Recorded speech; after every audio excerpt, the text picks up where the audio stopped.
श्री भक्त कार्य कल्पद्रुम गुरु सार्वभौम श्रीमद्राजाधिराज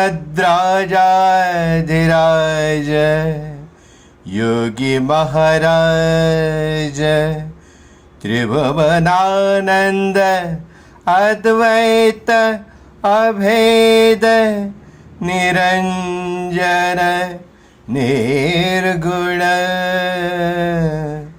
निरालंब परिपूर्ण सदोदित सकलमता स्थापित श्री सद्गुरु माणिक प्रभु महाराज की जय। श्री स्वामी समर्थ, श्री स्वामी समर्थ, श्री स्वामी समर्थ, श्री स्वामी समर्थ, श्री स्वामी समर्थ, श्री स्वामी समर्थ, श्री स्वामी समर्थ, श्री स्वामी समर्थ, श्री स्वामी समर्थ, श्री स्वामी समर्थ, श्री स्वामी समर्थ। श्री स्वामी समर्थ स्वामी भक्त, श्रावणातील प्रवचनेच्या शृंखलेत आपल्या सर्वांचं स्वामीमय स्वागत। आज आपला 13वा दिवस, या वर्षीच्या श्रावणातील प्रवचनेच्या शृंखलेचा चक्क 13वा दिवस आला। आज तारीख आहे 21 अगस्त 2021। आप सभी का श्रावण की इस प्रवचन की श्रृंखला में स्वामी में स्वागत है। आपण आपल्या श्री माणिक प्रभू यांच्या चरित्रावर जे पठण करत आहोत, वाचन करत आहोत आणि ही प्रवचनाची श्रृंखला करत आहोत, त्यात आजपर्यंत आपण पूर्वेतिहास, त्यांचा जन्म, त्यांचे आईवडील, भाऊ अशा सर्वांचं वर्णन ऐकत आलो, त्याचं पठण करत आलो आणि नंतर आपण त्यांच्या बाललीला पाहिल्या। बाललीलेनंतर आपण कालच्या भागात पर्यटन हा अध्याय सुरू केला आहे। तर चला, त्याच अध्यायात कालपर्यंत आपण अंबिलकुंडाच्या उत्तरेपर्यंत येऊन पोचलो होतो। तिथे सीतामाईची गुफा वगैरे आपण सगळं वर्णन ऐकलं होतं। तर चला सुरुवात करूया आजच्या दिवसाला। मंठाळचे गृहस्थ नित्य अंबिलकुंडास देवदर्शनाला येत असत। मंठाल में एक गृहस्थ थे, वो हमेशा अंबिलकुंड में देवदर्शन के लिए आते थे। हे मंठाळचे कुलकर्णी असून भाविक होते। एके दिवशी नित्याप्रमाणे हे श्री शंकराच्या दर्शनास आले। दर्शन घेऊन प्रदक्षिणेच्या वाटेवर पाहतात तो दूर अंतरावर एक 16-17 वर्षाचा तरुण त्यांच्या दृष्टीस पडला। त्या तरुणाची तेजपुंज अंगकांती पाहून हे गृहस्थ विस्मित झाले। नुसती लंगोटी घालून सर्वांगाला भस्म लावले आहे असे त्याचे स्वरूप पाहून हा साक्षात शंकरच आहे की काय असे त्यांना वाटले, पण खात्री पटेना। ये मंठाल के जो गृहस्थ है वो मंठाल के कुलकर्णी थे और वो भाविक थे, श्रद्धालु थे। हमेशा की तरह वो श्री शंकर भगवान के दर्शन के लिए आए। दर्शन होने के बाद प्रदक्षिणा करते हुए दूर पर एक 16 या 17 साल का एक जवान लड़का उनको दिखाई दिया। उसकी कांति यानी उसका शरीर, उसकी त्वचा तेजपुंज थी। वो देख के ये जो गृहस्थ थे ये विस्मित हो गए। सिर्फ लंगोटी पहने हुए पूरे शरीर को भस्म लगाया हुआ है उन्होंने। उसका स्वरूप देख के उनको ऐसा लगा कि साक्षात ये शिव शंकर ही है। लेकिन फिर भी उनको एहसास तो हो रहा था, लेकिन ये पक्का नहीं हो रहा था क्या ये सही में शिव भगवान है। फिर उन्होंने क्या किया, जवळ जाऊन कोण कुठला व या भयान निर्जन अरण्यात कशा करता आला याची चौकशी करावी म्हणून हे गृहस्थ त्या मुलाजवळ जाऊ लागले. तो तरुण मुलगा पुढे पुढे जाऊ लागला. अभी ये जाके पूछने वाले थे, ये कहाँ से किधर से आया है, कहाँ का है, और इस भयानक निर्जन स्थान पर ये क्या कर रहा है. ये पूछने के लिए वो आगे आगे जैसे बढ़ने लगे वैसे वो लड़का भी आगे आगे बढ़ने लगा. त्याला गाठण्याचा हेतू धरून ते त्याच्या मागोमाग जाऊ लागले. उसको पकड़ने के लिए वो उनके पीछे पीछे जाने लगे. ओढ्याच्या पलीकडील झाडीत जाऊन तो तरुण दिसेनासा झाला. जो वहाँ पे झरना था, वो झरने के उस तरफ वो गर्द झाड़ियों में कहाँ निकल गया वो उनको दिखाई नहीं पड़ रहा था. हेही पुढे चालले. वळणावर जात असता त्या ठिकाणी एक भयंकर वाघ गुरगुरत उभा असल्याचे पाहून यांची पाचावर धारण बसली. अभी आगे वो लड़का जहाँ पे गया ये भी उस गर्द झाड़ियों में घुस गए. आगे एक मोड़ आया, उस मोड़ पर उनको एक बाघ जो है वो गुरगुरते हुए नजर आया. उसकी गुरगुराहट देख के वो डर गए. या ठिकाणी भर दिवसा व्याघ्राधिक हिंस्र पशुचा संचार असतो ही गोष्ट त्यांना ऐकून माहीत होती. यहाँ पे दिन में भी व्याघ्र इत्यादि यानी बाघ वगैरह जो हिंस्र पशु है ये दिन में भी घूमते हैं, ये उनको मालूम था. पुढे जाण्याचा नाद सोडून ते तसेच मागे परतले. आगे जाने का उन्होंने छोड़ दिया. अभी आगे जाके फायदा नहीं, इधर शेर है, बाघ है, वो तुरंत पीछे मुड़ गए. स्वतःचा जीव वाचवण्याशिवाय दूसरे महत्वाचे काम नव्हते. अभी खुद की जान बचाने के बगैर उनके पास चारा ही नहीं था. परत फिरून कसे बसे त्याने गाव गाठले. वापस मुड़ गए और अपने गाव वो पहुंच गए. पण त्या तरुणाचे ते रूप त्यांच्या अंतःकरणातून गेले नाही. उस जवान लड़के का जो रूप था वो उनके अंतःकरण में मानो बैठ सा गया था. तो देव होता काय? वाघाची भीती त्याला नव्हती काय? मनुष्य असता तर वाघ वाघ म्हणून तो ओरडत असता. आज भगवान शंकराने आपल्याला दर्शन दिले असूनही आपण वाघाच्या भयाने त्याला सोडून परत फिरलो. ही गोष्ट फार वाईट झाली असे त्यांच्या मनाने घेतले. मनाची ओढ त्या स्थानाकडे लागून राहिली, पण वाघाच्या भीतीने त्यांचे पाय त्यांना कित्येक दिवस अंबिलकुंडाकडे नेऊ शकले नाहीत. अभी एक दिमाग में उनके चल रहा है, क्या वो कौन था? क्या वो साक्षात ईश्वर था, भगवान था, देव था? और उस बाघ का जो डर है क्या उसको नहीं था?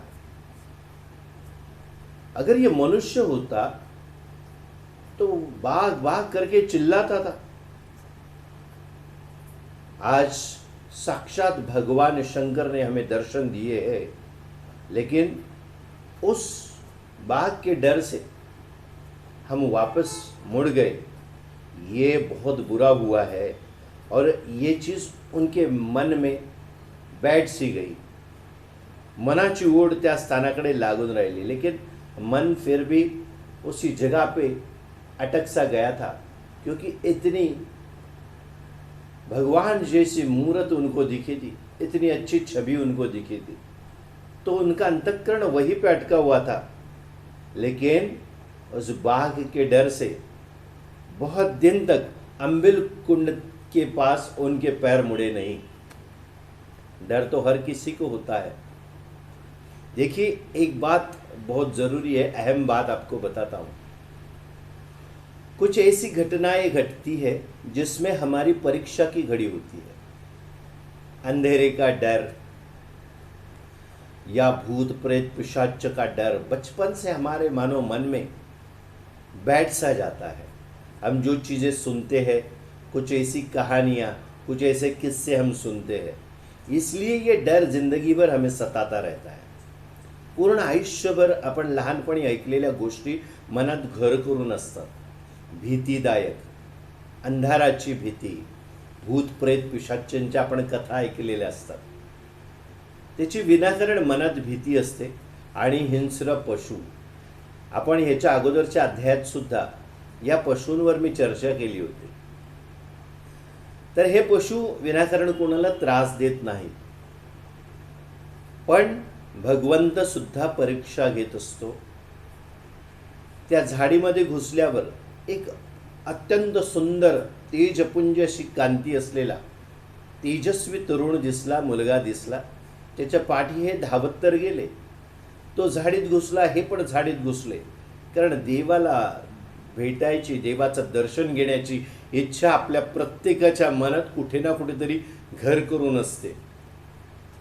आपल्याला भूतप्रेत यांची भीती वाटते, पण आपल्याला देव भेटावा, देवाचं दर्शन व्हावं, साक्षात्कार व्हावा, अशा बऱ्याचशा गोष्टी आपण मनाशी घट्ट पकडून ठेवलेल्या असतात.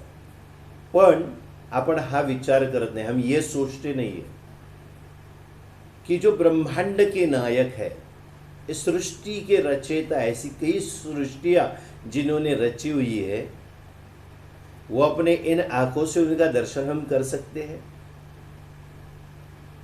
ये तो असंभव है, क्योंकि हम ये पकड़ के चलते कि हमारे जैसे शरीर धारण किए हुए भगवान है, देव है.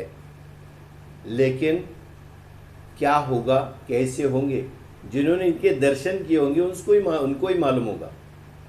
क्या ये आग है, क्या ये पानी है, क्या है ये प्रकाश है. हमें भगवत गीता जब हम पढ़ते हैं तो ये ज्ञात हो जाता है, भगवान श्री कृष्ण ने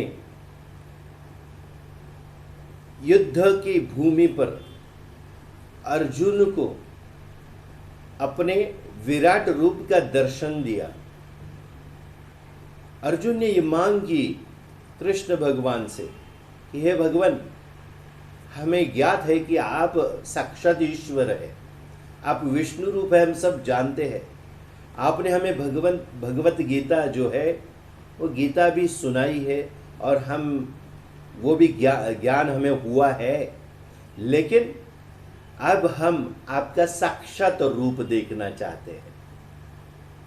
आप हमें इस मानव रूप में तो दिखते ही है, लेकिन हम आपका प्रत्यक्ष जो रूप है, असल में जो रूप है, वो देखना चाहते हैं. भगवान ने कहा तथास्तु, जैसे आपकी मर्जी. और उन्होंने विराट रूप दिखाना शुरू जैसे किया, तो अर्जुन की आंखें चौंधिया गई, अर्जुनाचे डोळे दिपले.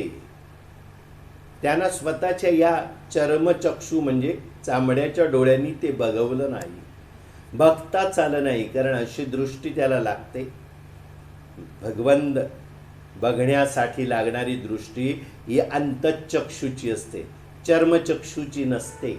हे आपल्याला सर्वांनाच माहीत आहे. आपण बऱ्याचदा प्रवचनात यावर उहापोह केलेला आहे. म्हणजे तरी काय, तर त्याचे डोळे दिपले, त्याने डोळे बंद करून घेतले की देवा, माझ्या या डोळ्यांनी तुझं हे रूप मला बघता येत नाहीये, मला ते शक्य नाहीये. तेव्हा कृष्ण भगवान म्हणाले, ठीक आहे, मी तुला आता अंतःचक्षुची शक्ती देतो, म्हणजे अंतर्ज्ञानाचे डोळे देतो. नुसतं तेज आपल्या डोळ्याने पाहणं सोपं नसतं, त्याच्यासाठी प्रखर साधना करावी लागते, आणि ती साधना करून या गोष्टी आपल्याला मिळवाव्या लागतात. आणि जेव्हा कृष्ण भगवंताने अर्जुनाला ती दृष्टी दिली, तेव्हा त्या दृष्टीने तर भगवंताचं विराट रूप पाहू शकले. मग आपण ज्या भगवंताला बघण्याची इच्छा धरतो, त्या भगवंताला बघण्यापूर्वी आपली स्वतःची तयारी असणं फार जरुरीचं आहे. हे अंतःचक्षु म्हणजे काय, हे ज्ञानचक्षु आहे. चक्षु म्हणजे डोळे, चक्षु मतलब आँख. ये हमारी जो आँख है वो ये दुनिया देखने के लिए ठीक है, लेकिन ऐसी दुनिया जो ब्रह्मांड की रचयिता की है, जो पूरे ब्रह्मांड का विश्व दर्शन जो देती है, जो विराट रूप दिखाती है, वो आँख मिलना बहुत जरूरी है। और वो अंतरात्मा की आँख है। हमारे अंतरात्मा को प्रेरित करना पड़ेगा, अच्छे गुरु का सहारा लेना पड़ेगा, उनसे ये सब सीखना पड़ेगा। साधना उपासना जो भी है सब कुछ करके फिर जिसे सिद्धि कहा जाता है वो शब्दों में बयान नहीं कर सकते। ऐसे सिद्धि प्राप्त होना मतलब अंतःचक्षु, अंदर की आँख, अंतरात्मा की आँख मिलती है। फिर जाके उस भगवान के हम दर्शन कर सकते हैं। तो डर जो है वो इस चीज का है इनको कि सामने शेर आया। अभी जहां ये मालूम पड़ा कि ये तेजपुंज कांति जिसकी है वो साक्षात शायद शिव शंकर है, तो उनको पाने के लिए हम गए तो सामने एक हिंस्र पशु, एक प्राणी देखकर हम डर जाते हैं। क्या भगवान के सामने उस प्राणी का डर होना जरूरी है? हमारे स्वामी कहते हैं भिऊ नकोस मी तुझ्या पाठीशी आहे। हम सब उनको मानते, आपण सगळे त्यांचे लेकर आहोत, सगळे त्यांना मानतात आणि त्यांचं हे जे वाक्य आहे ते आपल्याला आकर्षित करतं, भिऊ नकोस मी तुझ्या पाठीशी आहे। पण प्रसंग आला, आपण किती स्वामी, आम्ही स्वामींचं करतो, आम्ही असं करतो, स्वामींचं आम्ही अक्कलकोटला जातो, आम्ही वाऱ्या करतो, आम्ही पौर्णिमा करतो, भरपूर काही करतो, पण जेव्हा बाका प्रसंग येतो तेव्हा आपण त्यांचं मुख्य वाक्य विसरतो। भिऊ नकोस मी तुझ्या पाठीशी आहे म्हणणारे अगोदरच गर्भगळीत होतात, शस्त्र टाकून देतात। आणि इथेही तसंच झालेलं आहे। देवाला मिळवणं, देवाला भेटणं, देवाचं दर्शन करणं, त्याचा साक्षात्कार करणं आणि आदेश घेणे सोपी गोष्ट नाही। मला अजून आदेश आलेले नाहीत असं आपण जेव्हा म्हणतो, आदेश सहजासहजी मिळतील का हो? विचार करून बघा। आपण आपलीच फसवणूक करत असतो। हे आदेश मिळवण्यासाठी काही ना काहीतरी या जन्मात नाही तर पूर्व काही जन्मांमध्ये तुमच्याकडून ती साधना झालेली असली पाहिजे, अन्यथा तुम्ही स्वतः त्या ईश्वराचा अवतार म्हणून जन्माला यायला पाहिजे। आपका जन्म जो है ईश शक्ति का ही होना चाहिए, या तो इस जन्म में पहले या पहले कुछ जन्म में आपकी साधना उस हद तक आके रुकनी चाहिए। उसके बाद आपको आदेश हो सकते हैं, साक्षात्कार हो सकता है। ये अपने पुण्य संचय के ऊपर है, निर्भर है। हम आमतौर पर ये बातें सुनते हैं और इस वाक्य प्रचार को बोल देते हैं। क्या वाक्य प्रचार है? यह हमें आदेश होने के बाद हम यहाँ जाएंगे, आदेश होने के बाद आएंगे, हमको आदेश हुआ है। आम बात हो गई आजकल। हम इस वाक्य का प्रचार खुद ही कर रहे हैं, क्योंकि इसका इस्तेमाल हम करके अपने आप को एक स्थिति प्राप्त है ये दिखाने की कोशिश करते हैं। लेकिन संभव है या असंभव यह आपको तय करना है, क्योंकि आप अपनी खुद की ही अधोगति का कारण बन रहे हैं, क्योंकि आप अपने आप को फंसा रहे हो। हमें ये बात आपको नहीं बतानी, हमको ये बताना है कि अगर शेर सामने आकर खड़ा हो गया तो ये जो महाशय है ये भगवान को ढूंढने निकले थे, सामने शेर आया तो ये मुड़ गए। यानी किस चीज का डर है? अपने खुद के शरीर को बचाते हैं, खुद को बचाते हैं। जिस भगवान को पाना है उसके लिए सर्वस्व अर्पण करना पड़ता है। कुछ भी हो हम आगे बढ़ते रहेंगे, अनेक कठिनाइयां आएंगी, अनेक ऐसे प्रसंग सामने खड़े हो जाएंगे कि जिससे आप डामाडोल होकर उस गति से पीछे आ जाओ। यहाँ पे वही आपको सीख मिलती है। इंसान यही भूल जाता है कि ये डर उसने खुद ही पैदा किया होता है अपने मन में, और भगवत की शक्ति जो है उसका एक रूप भी खुद के मन में ही उन्होंने तैयार किया होता है। ये जो आकृति है ये अपने अंदर छप गई है, उसको ढूंढने खोजने के लिए निकलते हैं। पर हमने पहले यही पूछा है, क्या वो प्रकाश है, क्या वो पानी है, क्या वो हवा है, क्या वो पहाड़ है, क्या वो कोई पेड़ है, क्या है वो? हमें कुछ ज्ञात नहीं है, क्योंकि हमें वो चक्षु नहीं है, अंतः चक्षु नहीं है। हम खोजने तो जाते हैं, लेकिन उसके लिए तैयारी होना जरूरी है, उसके लिए साधना होना जरूरी है। अपने आप को फंसाते मत रहो, साधना में जुड़ जाओ। ये रास्ता सहज है और सफलता की तरफ जाने वाला है, भले देर होगी। इसलिए कहते ना कि भगवान के घर देर है, अंधेरा नहीं है। अंधेरा दिखा डर गए, शेर दिखा डर गए, सांप दिखा डर गए। भगवान को पाना है तो एक कदम आगे डाला है तो डाला है, बस उससे पीछे नहीं हटना है। ये पीछे हट गए, लेकिन फिर भी उनके मन में ये बात खाए जा रहे थे। पुढे महिन्यातून महिन्यानी एक वेडसर वृत्तीचा तरुण काठीचा घोडा करून मंठाळ गावात आला। आगे 1-2 महीने के अंदर एक पगला सा लड़का, जवान लड़का काठी का घोडा बना के मंठाळ गाव में आ गया। काठीचा घोडा पाहून मुलांना नवल वाटले व गावची मुले त्याच्या भोवती जमा झाली। अभी काठी का घोड़ा देख के सब गांव के बच्चों को अचरज लगने लगा।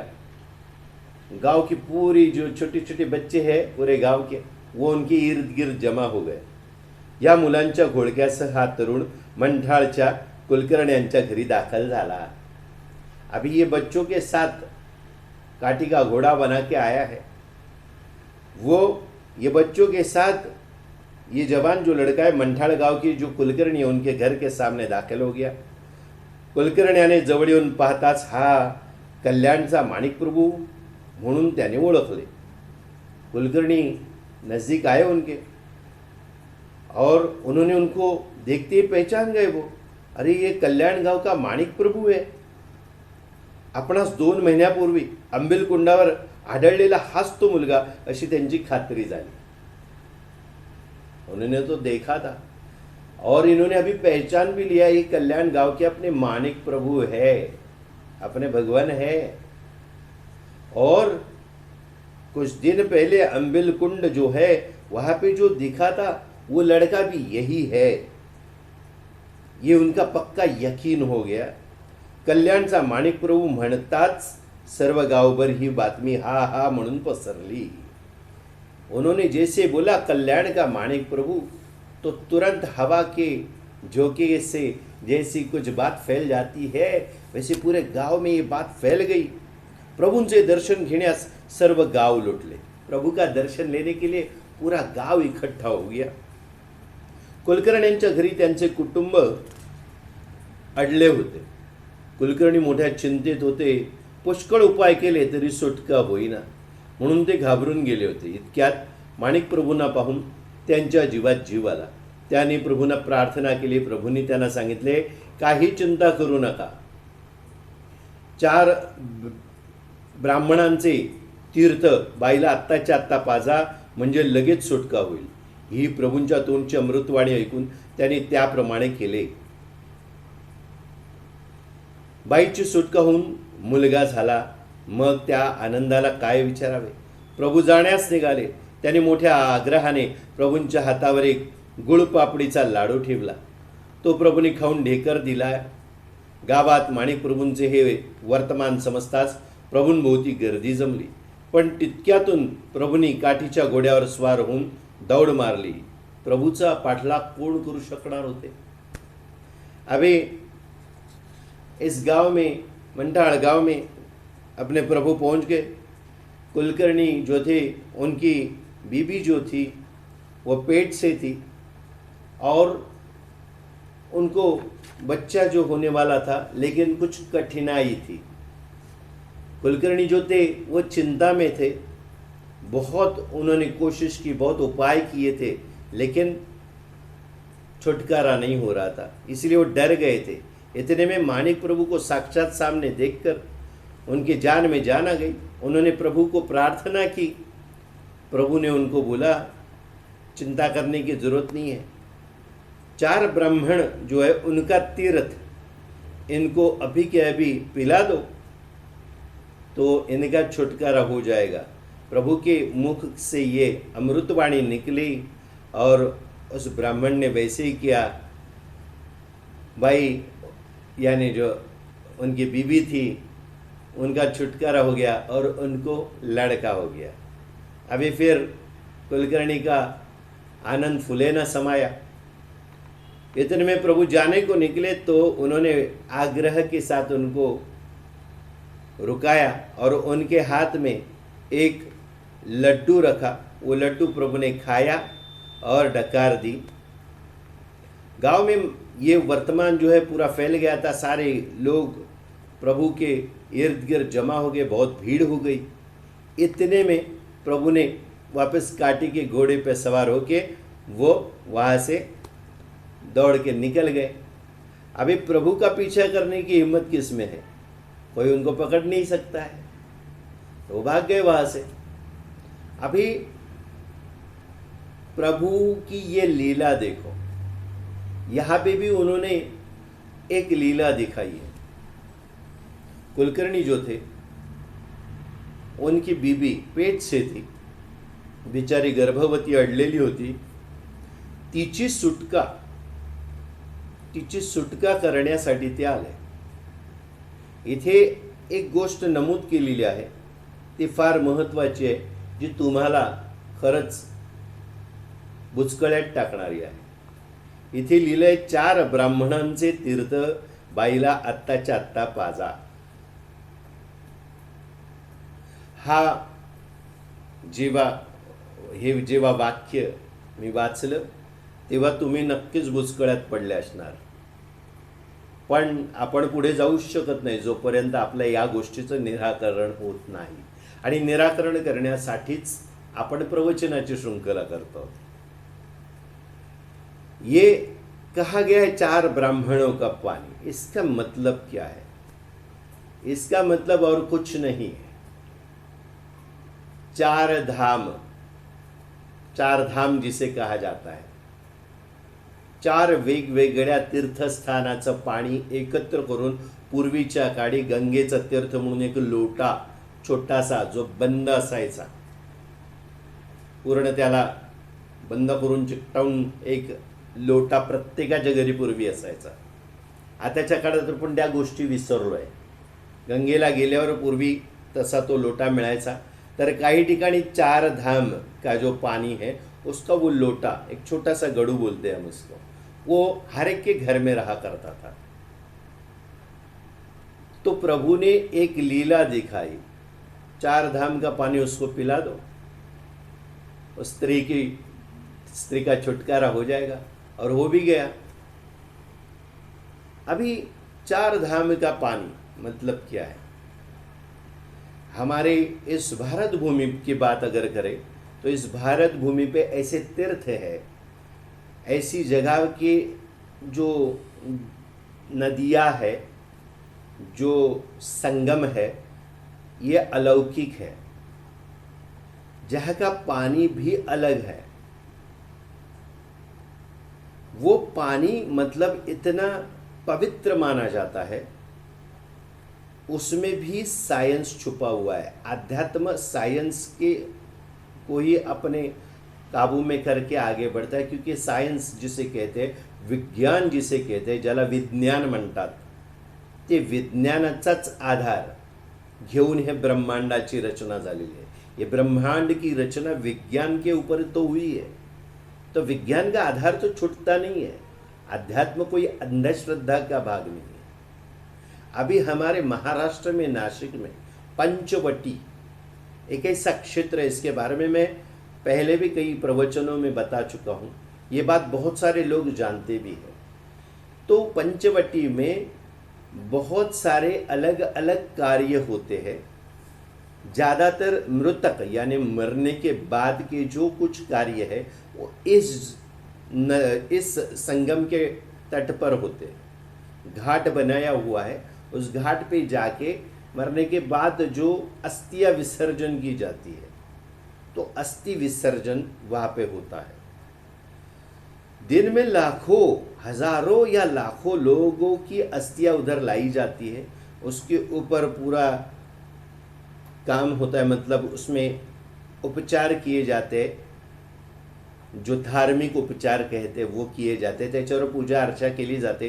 तिथे ब्राह्मण असतात, वहाँ पे ब्राह्मण होते हैं, वो ब्राह्मण उपचार करते हैं उसके ऊपर, और फिर अस्थियां वहाँ पे बहाई जाती है। अलग अलग क्षेत्र से लोग वहाँ पे आते हैं। महाराष्ट्र के पूरे सारे जो लोग, दिन में कई लोग आते हैं कलश लेके अस्थियों का। अपने अपने जो प्रियगण है वो मरने के बाद उनको जलाया जाता है, फिर उनकी अस्थियां अलग से एक कलश में आपको दी जाती है। वो जाके हम ऐसी जगह पे बहा देते हैं। कोई लोग गंगा जाते हैं, कोई लोग जो भी तीर्थ क्षेत्र उनके जो मरने वाले जो इष्ट गण है उन्होंने जो अपनी इच्छा बताई है उस अनुसार उस तीर्थ पे जाते हैं। लेकिन हम बात कर रहे हैं कुछ विज्ञान की, जो विज्ञान आज तक हमें भी किसी को भी मालूम नहीं पड़ा है। पंचवटी जो है वो नासिक में है, वहाँ पे प्रभु रामचंद्र का वास हुआ। उन्होंने इस पंचवटी क्षेत्र में जो नदी या तो जो संगम है वो उन्होंने उत्पन्न किया है। तो वो घाट कैसा है, गंगा वहाँ पे उत्पन्न कैसे हुई, इसकी एक अलग कथा है। लेकिन वो जो पानी है, दिन में कई उसमें कलश डाले जाते हैं, कई अस्थियां, लेकिन ये पानी में कुछ ऐसी शक्ति है, कुछ ऐसा वहाँ पे भूगर्भ में कुछ है जो पानी में बहती हुई अस्थियां जो जाती है वो अस्थियों का पानी हो जाता है। आग भी जला नहीं सकती, उन अस्थियों को आग में से निकाला जाता है। जो आधी जली हुई अस्थियां है वो पानी में बहाई जाती है। सोचिए, दिन में हजारों लाखों लोग आते हैं, सारी जो अस्थियां है, तो कितना बड़ा टीला, कितना बड़ा ढेर, कितना बड़ा पर्वत आज तक जमा होना चाहिए था। लेकिन ये बात आज तक कोई ढूंढ नहीं पाया है कि फूल वगैरह सब बाजू में किए जाते हैं उस पानी में जो बहते हैं, लेकिन वो अस्थियां किसी को भी नहीं मिलती। उनका पानी हो जाता है या क्या हो जाता है किसी को आज तक मालूम नहीं। ये कौन सा शास्त्र है? तो हम इस चीज से अभी बात कर रहे हैं। तो ये पानी जो है वो पानी में जो ताकद है, जो शक्ती है, त्या शक्तीचा अनुभव या वेगवेगळ्या तीर्थक्षेत्रावरचं पाणी एकत्र प्यायला दिल्याने काम हे होणार, औषधाचं काम करतंय। विचार करा, स्त्री अडकलेली आहे, बाळंत होण्याचा वेळ आलेला आहे, पण तिची प्रसूती होत नाहीये,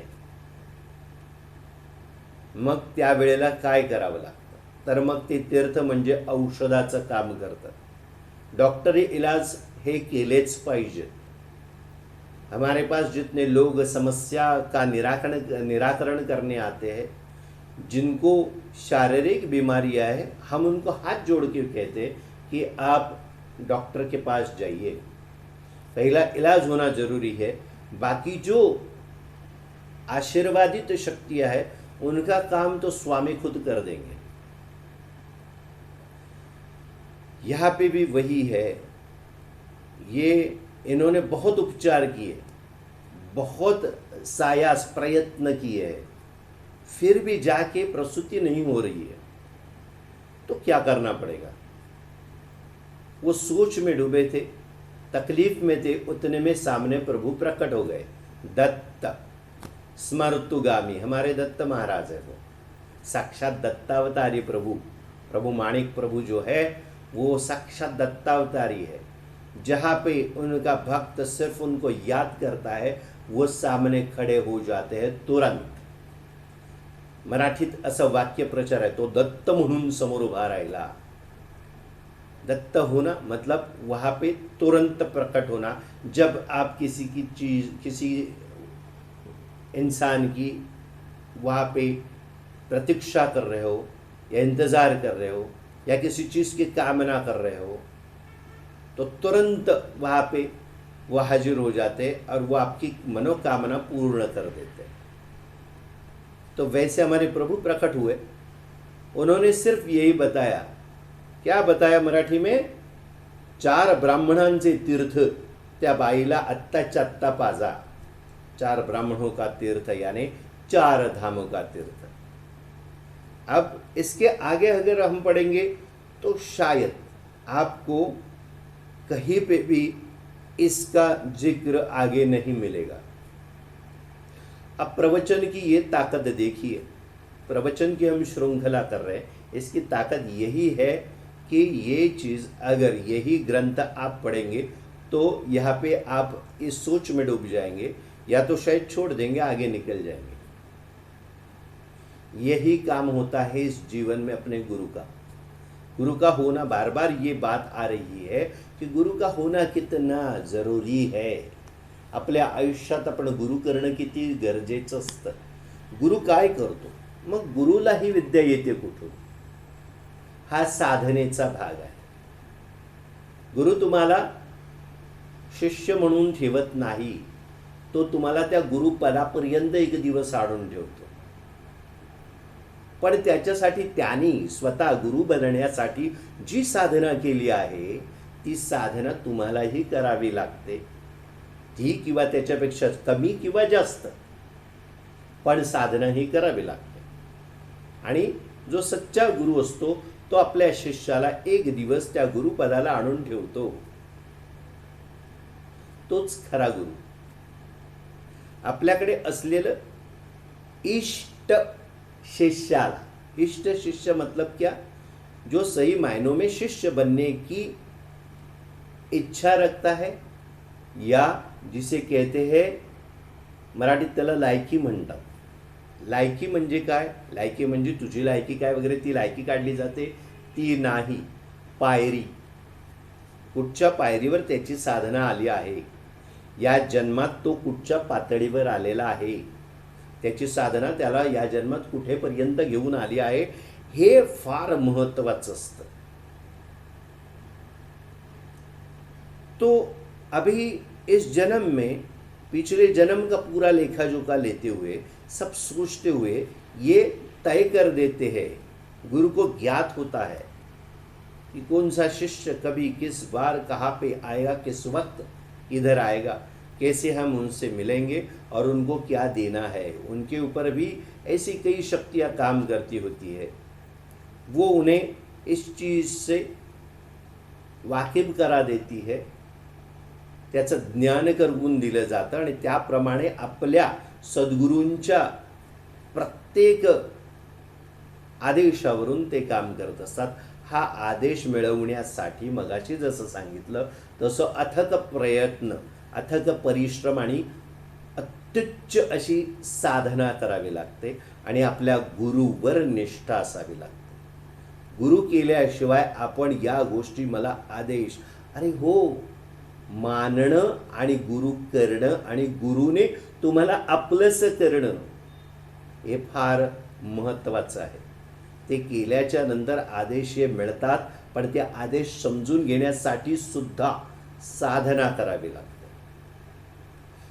तो यहाँ पे जो हम बता रहे हैं, ये अगर आप पढ़ते तो इसमें आप अटक जाते। तो इसका पृथक्करण यानी इसकी चिरफाड़ करके आपको बताया जाता जब है, तब वो अपने गुरु से ही मिलता है। फिर हम ये खोज करते हैं कुछ ऐसे जो तार्किक लोग होते हैं जो उसका तंत्र खोजने लगते हैं, उसको तार्किक कहते हैं। वो इस खोजबीन में लग जाते हैं कि इनको ये चीज कहाँ से मिली। फिर वो उनको बताना हमारा काम नहीं होता है, उनको उस खोज पे हमें छोड़ना पड़ता है। वो खोज जब उनकी पूरी हो जाती है, यानी उनका टाइम पूरा हो जाता है, उनका वक्त पूरा हो जाता है, तो सही मायने में वो तैयार हो जाते हैं।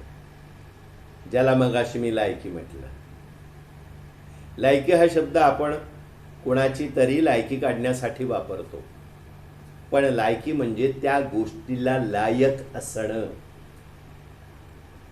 आणि ते असल्याशिवाय आपण पुढे जाऊ शकत नाही, म्हणून म्हटलं लायकी। म्हणून हा सगळा शब्द प्रपंच करावा लागतो, कारण तुमचा गैरसमज जर झालं तर तुमच्यासारखे मनापासून ऐकून या गोष्टी शिकण्याची इच्छा असणारे जे माझ्या स्वामींचे शिष्य आहेत, माझ्या स्वामींचे भक्त आहेत, त्यांचा गैरसमज होऊन त्यांनी आपल्या वाटा बदलू नयेत म्हणून। कारण स्वामी तुमच्यावर खूप प्रेम करतात, स्वामी आप पे बहुत प्रेम करते हैं, इसीलिए वो चाहते हैं कि आप जैसे जो भक्त है वो उनके पास बने रहे। मैंने पहले भी बताया है, कोई भी गुरु है वो गुरु कब बनता है, जब आप जैसे जो शिष्य है उनको मिल जाते हैं। शिष्य गुरु बिना अधूरे है और गुरु भी शिष्य बिना अधूरे है। ये संयोग होना जरूरी है, यही प्रकृति है। जैसे शिव और शक्ति का मिलन होना, संयोग होना ये प्रकृति है, वैसी ही शिष्य और गुरु का मिलना भी संयोग है। ये संयोग होने का वक्त भी तय होता है, हम इसे तय नहीं कर सकते। अगर हम शिष्य की दशा में हो, ये अपना गुरु तय करते हैं, ये सारी चीजें अपने गुरु जो है वो तय करते हैं और हमको उस वक्त बराबर अपने सामने खड़े हो जाते हैं। इसीलिए पहले भी प्रवचन में मैंने बताया है कि शिष्य गुरु के पास नहीं जाता है, गुरु शिष्य के पास पहुंच जाते हैं, क्योंकि गुरु को यह ज्ञात होता है कि कब किसी किस चीज की जरूरत है, कब हमें अपने शिष्य से मिलना है।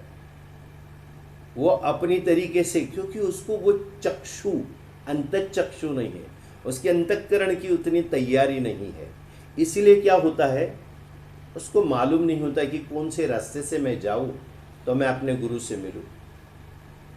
वो जैसी ही उसके मन में आए वैसे वो भक्ति करता रहता है, उस भक्ति को कोई दिशा नहीं रहती।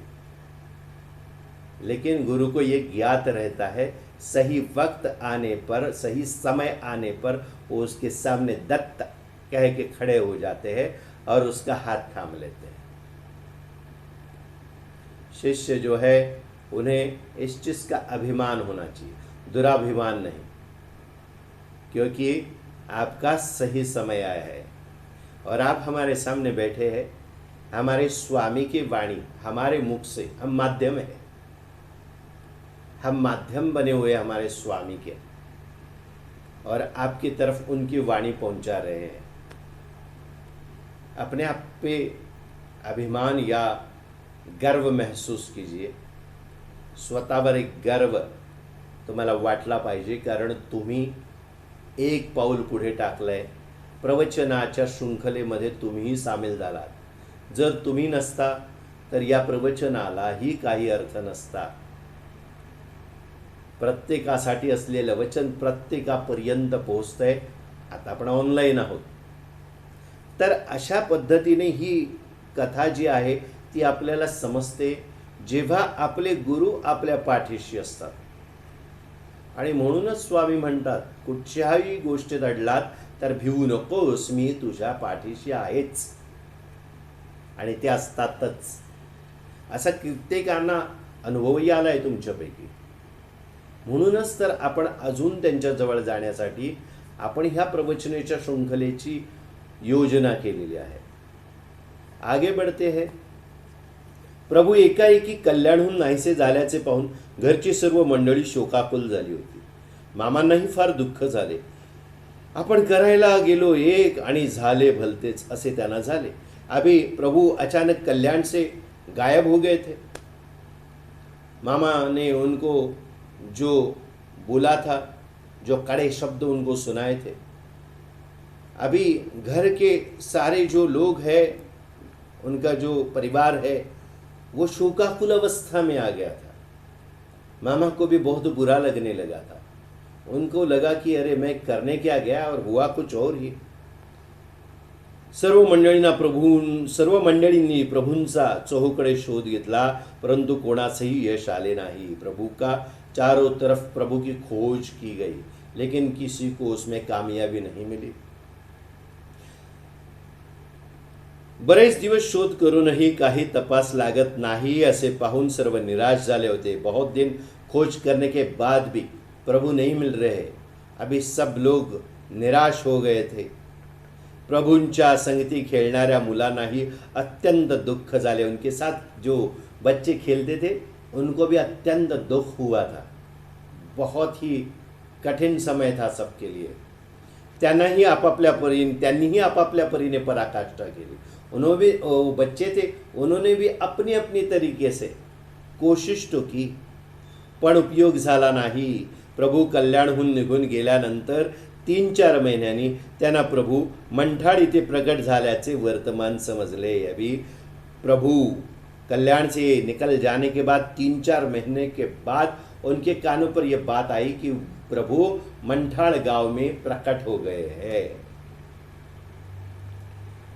बयाम्मा, हनुमंतराव दादा व नृसिंह तात्या यांना समागमे घेऊन मामा मंठाळास आले. अभी बयाम्मा उनकी माँ जो है प्रभु की, हनुमंतराव दादा उनके भाई जो है, और छोटे भाई नृसिंह तात्या, इनको लेके मामा अभी मंठाळ गाव में पहुंच गए. तेथे एक वेळच प्रभु आल्याचे समजल्यावरून पुन्हा अंबिलकुंडास गेले. अभी वहाँ पे आए ये पूरा उनका कुटुंब जो है वो आया. लेकिन उधर आने के बाद उनको ये मालूम पड़ा सिर्फ एक ही दिन के लिए प्रभु यहाँ आके गए. फिर सारे अंबिलकुंड की तरफ मुड़ गए. तेथेही प्रभूंचा पत्ता लागेना. सीतेच्या गुफेकडे जाऊन तपास केला, पत्ता नहीं. वहाँ पे भी उनका अता पता मालूम नहीं पड़ा. फिर सीता मैया की जो गुफा है वहाँ पे गया, फिर भी वहाँ पे भी वो मिले नहीं. सर्व कंटाळून गेले. तरी सर्वजण मंठाळ इथेच मुक्काम करून राहिले. अभी उकता गए, सब लोग परेशान हो गए. फिर भी कोई घर जाने को तैयार नहीं हुआ. सब लोग मंठाळ गांव में आए और वहाँ पे उन्होंने वास्तव्य किया. अभी शेवटी प्रभुना त्यांचे अंतरंग समजून दया आली. अभी अपने प्रभु जो है दयालु है. अपने कृष्ण भगवान, अपने शिव भगवान जो ब्रह्मा है हमारे, उनको दया आ गई और उन्होंने क्या किया, अंबिलकुंडावर प्रभु प्रकट झाले. हे वर्तमान मंठाळास पोचताच सर्व मंडळी अंबिलकुंडावर गेली. अभी उनका अंतरंग जो आए हैं बेचारे इतने दूर से, उनकी दया आ गई. उनका अंतरंग मालूम पड़ा और प्रभु अंबिलकुंड में प्रकट हो गए ये मालूम पड़ा. तो सारे के सारे लोग मंठाळ से अंबिलकुंड पर पहुंच गए. प्रभूंची भेट होऊन सर्वांना आनंद झाला. प्रभु का मिलन हो गया सबका और सब खुश हो गए. तेथेच 2-3 दिवस मुक्काम करून राहिले. त्यावेळी अंबिलकुंडावर नित्यश्री नित्यमंगल चाललेले पाहून सर्वांना धन्यता वाटली. वहीं पे अंबिलकुंड पे जो निर्जन जगह है, ध्यान से सुनिए, वो निर्जन हमने पहले भी पढ़ा है, निर्जन स्थान है. वहीं पे अभी सारे के सारे लोग 2-3 दिन उसके घर वाले वगैरह उधर अंबिलकुंड पे रुक गए, रह गए 2-3 दिन. और अंबिलकुंड पर नित्यश्री नित्यमंगल जो चल रहा है वो देख के सबको धन्यता लगी. इसका मतलब क्या है? सबको अच्छा लगा वो सब देख के. वहाँ पे नित्यश्री नित्यमंगल मतलब साक्षात प्रभु का जहाँ पे वास है वहाँ पे सब कुछ अच्छा ही होता है. नित्य यानी हमेशा. जो श्री यानी साक्षात भगवान, नित्य जहाँ पे वास करते हैं वहाँ क्या होता है, नित्य मंगल ही मंगल होता है। नित्य यानी हमेशा, मंगल यानी सब अच्छा ही अच्छा होता है। ऐसा सब उधर माहौल देख के उनको अच्छा लगा। प्रभु दर्शना करता शेकडो लोक नित्यशा येऊ लागले। अभी प्रभु दर्शन करने के लिए सैकड़ों लोग रोज आने लगे। भोजन समारंभ सुरू झाले। पेड्यांची व खारीक, नारळ, खडीसाखर इत्यादिकांची दुकाने त्या निर्जन स्थळी थाटली गेली। अभी क्या हुआ, भोजन समारोह चालू हो गया, इतने सैकड़ों लोग आने लगे। अभी तीर्थ यात्रा में हम जाते तो तीर्थ स्थान को जो एक यात्रा का रूप आता है वैसा रूप इधर आ गया। पेड़े जो और सारे फल है, नारियल, खड़ी शक्कर, जो खारीक जिसे कहते हैं वो, इत्यादि सारी जो चीज़ें हैं उनकी दुकानें लग गई। और वो जो निर्जन स्थल था वो अभी बदल गया। पूजा अर्चा, नैवेद्य, ब्राह्मण भोजन इत्यादि प्रकार पाहून मामा दंग झाले। अभी क्या हुआ, उधर माहौल ही बदल गया। मामा को लगा था कि ये पगला है, वेडा भाऊ आहे आपला, याच्याकडून होणार काय। पण आतापर्यंत अभी तक उनके घर वालों को, परिवार वालों को ये मालूम नहीं था। पहले हमने ये पढ़ा है कि बाकी बाहर सारे लोगों को इनकी लीलाएं मालूम पड़ रही थी, उनका महत्व, उनकी शक्ति का अंदाज आ गया था। लेकिन घर वालों को वो सिर्फ अपना बेटा, अपना भांजा, अपना भाई ऐसे ही मालूम पड़ता था। लेकिन ये सब देख के नित्य श्री मंगल जो कहा गया है, आनंद आनंद क्यों हुआ, नित्य श्री नित्य मंगल वहाँ पे चल रहा था, वो देखा। क्योंकि वहाँ भीड़ लगने लगी, दुकानें नहीं थी वो दुकानें हो गई, सारी चीज़ें वहाँ पे दिखने लगी, खाना वगैरह सब कुछ उधर चालू हो गया। पूजा अर्चा, भोग चढ़ाना, ब्राह्मण भोजन वहाँ पे चालू हो गया। ये देख के मामा दंग रह गए। प्रभूंच्या अचाट सामर्थ्याची कल्पना आता सर्वांना पटली व सर्वांनी धन्योद्गार काढले। अभी देखिए, जब ये दिखाई देता है तब हमें मालूम पड़ता है। तब तक हमारे जो घर वाले होते हैं, यानी प्रभु के घर वाले, ऐसी शक्ति जहाँ पे प्रकट होती है, जहाँ पे जन्म लेती है। आपण म्हणतो ना मराठीत, पिकतं तिथे विकत नसतं, ती सामान्यपणे सगळीकडे सारखंच असतं। या गोष्टी समजण्यासाठी त्या लांबून बघाव्या लागतात।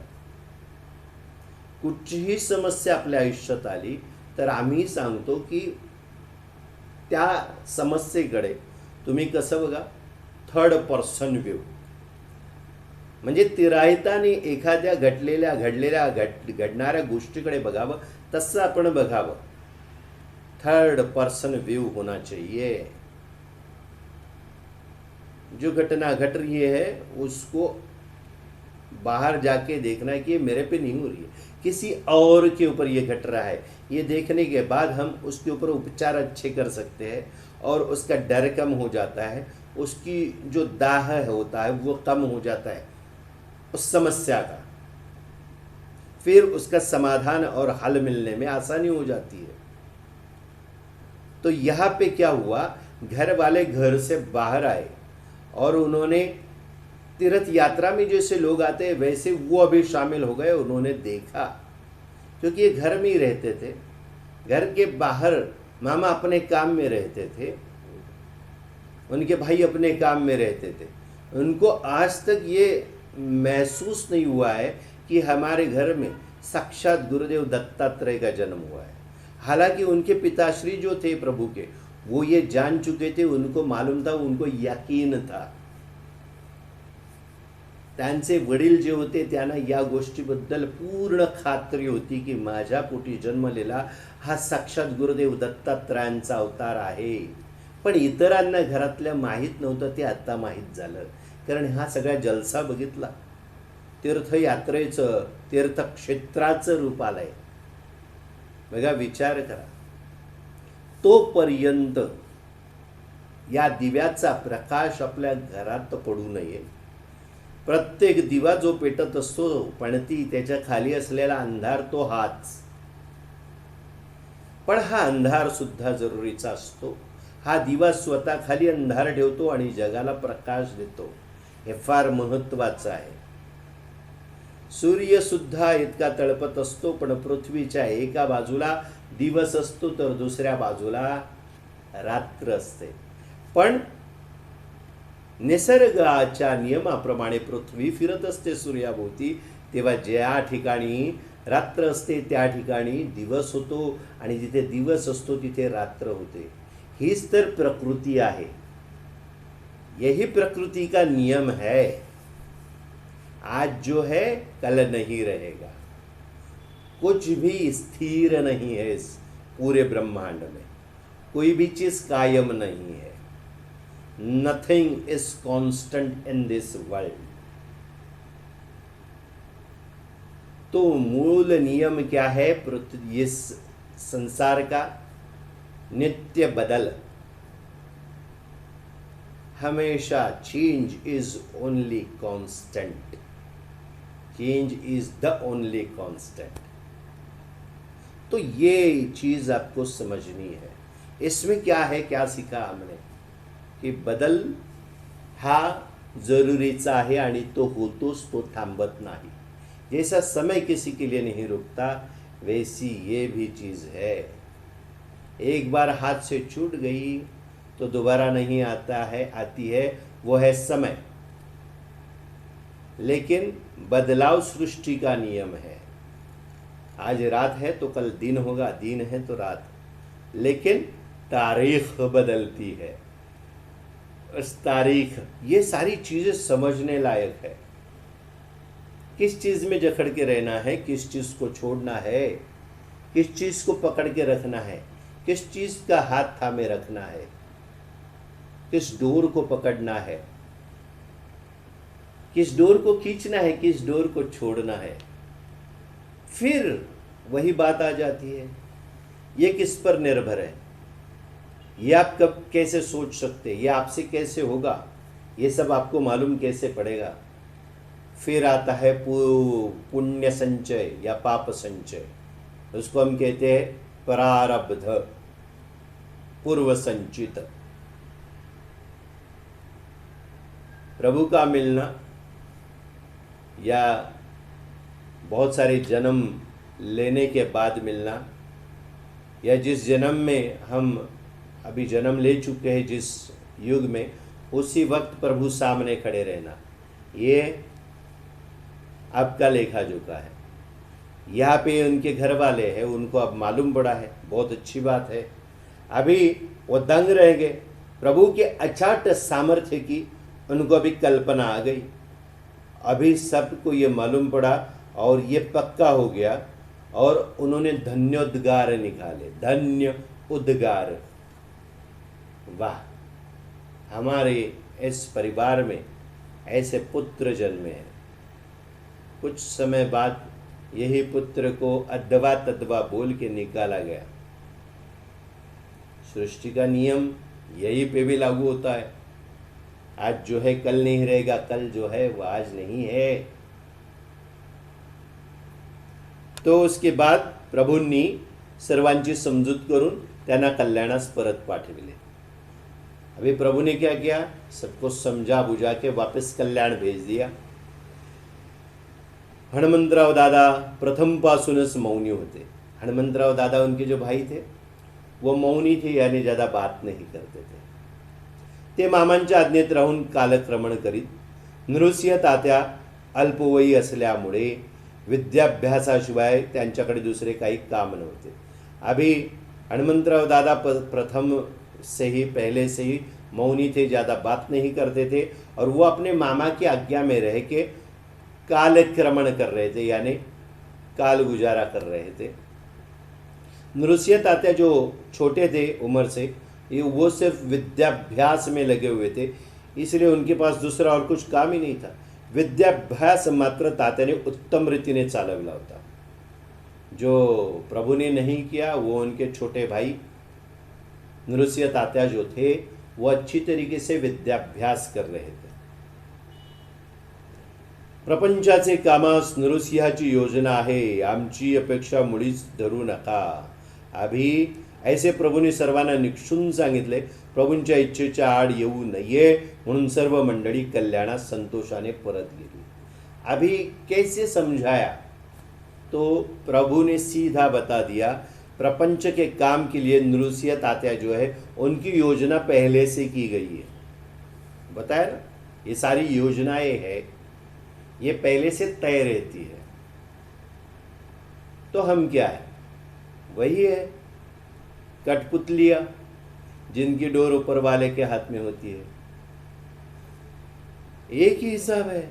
हम शतरंज के सिर्फ प्यादे हैं, हिलाने वाला अपनी सोच के हिसाब से हिला के रखता है. खेलने वाला जो है वो उस शतरंज के प्यादे को जिस जगह पे चाहिए वो पहले सोच के रखता है, मैं कैसे खेलूंगा. लेकिन ये जो भगवान की सोच है वो शतरंज के खिलाड़ियों की सोच नहीं है. ये सोच पूरे सृष्टि ब्रह्मांड के चलाने के लिए जो लगती है वो सोच है. इस सोच में भी फर्क है, ये जानना बहुत जरूरी है. ब्रह्मांड की रचना उन्होंने की है, ब्रह्मांड के चलाने वाले भी वही है, ब्रह्मांड में हमें जन्म देने वाले भी वही है. फिर ये खेल क्यों रचाया गया होगा, सृष्टि की रचना ही क्यों हुई. ऐसे और कितने ब्रह्मांड है, अनंत कोटि ब्रह्मांड जिसे कहा जाता है, ऐसे कई ब्रह्मांड है, उसकी रचना की गई है. इसका क्या कारण है. ये सारी जो चीजें हैं वो आपको अपने गुरु के साथ रह के सीखनी पड़ती है. एक प्रवचन जो है ऑनलाइन चल रहा है वो आपको सिर्फ थोड़ा सा अंदेशा देगा, थोड़ा सा अंदाज दे देगा, लेकिन इसकी गहराई में उतरने के लिए अपना जीवन अपने गुरु की पगडंडी पे चल के, गुरु के मार्गदर्शन पे चल के आगे बढ़ाना होता है. अथक परिश्रम है, खूप साधना करावी लागते. पण आपलं आयुष्य सोडून करायला या कलियुगात कुठचाच गुरु सांगत नाहीये. असलेल्या विद्यमान जगामध्ये तुम्हाला असलेलं कार्य करत असताना वेळ काढून त्याच्यावर आपल्याला त्या वेळेचा सदुपयोग करून आपल्याला ही साधना करायची असते. संपूर्ण सगळं सोडून देऊन साधना करण्यासाठी आपण काही साधू नाहीत, आपण कुणी संत नाहीत, आपण सामान्य माणसं आहोत. आपलं काम काय आहे, या जगात जे रहाटगाडगं आहे त्या रहाटगाडग्याला आपण जुंपलेलो आहोत. त्याच्यात आपल्याला गोल गोल फिरवलं जात असताना अचानक त्या घाण्याला जुंपलेल्या बैलाच्या डोळ्यावरची पट्टी कोणीतरी जशी काढावी तसे गुरु येतात आणि हे जे बैल आहेत ते का फिरतायत, का फिरत राहत आहेत, त्यांनी फिरावं की नाही फिरावं, या गोष्टी त्यांच्या प्रारब्धानुसार प्रभू म्हणजे गुरु म्हणजे स्वामी त्यांना सांगतात आणि मग त्या गोष्टीतून त्यांची मुक्तता होते. हिंदी में जिसे कहते हैं ईख के कोल्लू, कोल्लू के बैल. जो बैल है वो कोल्लू में लगाए हुए रहते हैं, उनके आँख पे पट्टी रहती है, वो घूमते रहते. वैसे हम इस ब्रह्मांड में जन्म लेते मरण लेते, जन्म लेते मरण लेते, जन्म मरण, ये चालू ये है. तो इसमें प्रकटीकरण हो जाता है अपने गुरु का और फिर क्या होता है, हमें सही रास्ता दिखता है. वो आके उन बैलों पे यानी हमारे आंखों से पट्टी निकाल के दिखा देते हैं कि सही क्या है गलत क्या है. हम जो गोल गोल घूम रहे हैं वो क्या हमें घूमना चाहिए? क्या हम उस कोल्लू के बैल की तरह जीना चाहते हैं या बैल भी कोल्लू में ही लगा के रहने चाहिए? ये सारी चीज़ों का अगर आपको ज्ञान चाहिए और आप इसको समझना चाहते हैं तो सही मायने में साधना करनी पड़ती है. इसके लिए विभूती नमन नाम ध्यानादि तीर्थ। स्वामीचं या पंच प्राणामृतात इसका मतलब समझ लेना चाहिए। याचा अर्थ खऱ्या अर्थाने समजून घ्या। या प्रत्येक गोष्टी महत्त्वाच्या आहेत। आम्ही स्वामी शीर्वाद ग्रंथामध्ये याला व्यवस्थित जागा दिलेली आहे आणि हे व्यवस्थित समजावं आपल्याला म्हणून तारक मंत्राचा पूर्ण अर्थ आम्ही दिलेला आहे। आणि लवकरच या 1.5 ते 2 मिनिटात सहज बोलून संपणाऱ्या आपल्या या तारक मंत्राला, जो अति उच्च मंत्र आहे स्वामी भक्तांचा, त्या तारक मंत्राला आम्ही 2 ते 2.5 तास आपल्याला रंगमंचावर समजवून सांगण्याचा, त्याचा उलगडा करून देण्याचा प्रयत्न करणार आहोत। लवकरच आपल्या जवळच्या सभागृहात रंगमंची आविष्कार येत आहे। आम्ही याचा सुतोवाच पहिलाच केलेला, अगोदरच केलेला आहे। ज्या कार्यक्रमाचं नाव आहे तारक मंत्र एक नृत्याविष्कार। तुम्ही लवकरच जवळच्या सभागृहात रंगमंचीय आविष्कार पाहाल। अगदी व्यावसायिक रंगभूमीवर आम्ही आणण्याचा स्वामी आज्ञेने प्रयत्न करत आहोत, कारण यामध्ये कुठच्याही प्रकारचं धनार्जन करण्याचा आमचा हेतू नाही। आपल्याला ज्ञानार्जन व्हावं याच्यासाठी आमचा हा प्रयत्न आहे। नक्कीच स्वामी त्याला सफल असं यश देणार। तर या सगळ्या गोष्टी फार महत्त्वाच्या असतात। ही जी मंडळी आलेली आहेत त्यांना निक्षून सांगितलं की प्रपंचाचं काम नृसिंह तात्यांकडे दिलेलं आहे। ऐसी योजना है कि प्रपंच चलाने का काम, कुटुंब चलाने का काम आगे जाकर नृसिंह तात्या करेंगे। हमारी अपेक्षा मत कीजिए, प्रभु ने बता दिया। माझी अपेक्षा करू नका, ऐसा प्रभु ने उनको ताकीद दे दी और प्रभु के इच्छा के अनुसार ही सबने किया। उसके खिलाफ कोई नहीं गया।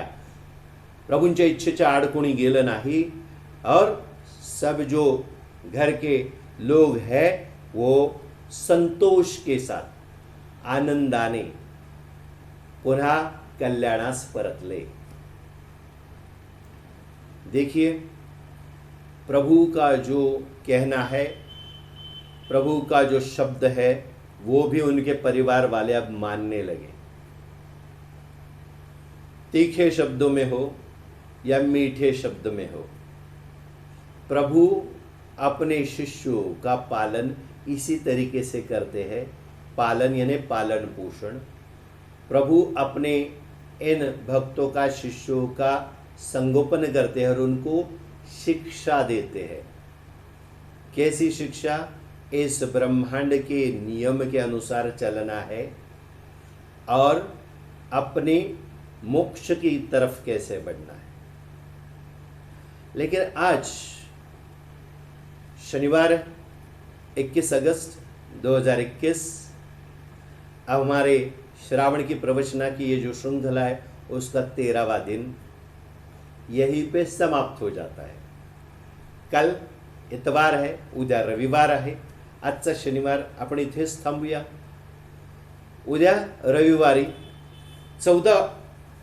14वा दिवस आहे आणि 22 ऑगस्ट आहे। तर उद्या पुन्हा भेटूया। तोपर्यंत सर्वांना श्री स्वामी समर्थ, श्री स्वामी समर्थ, श्री स्वामी समर्थ।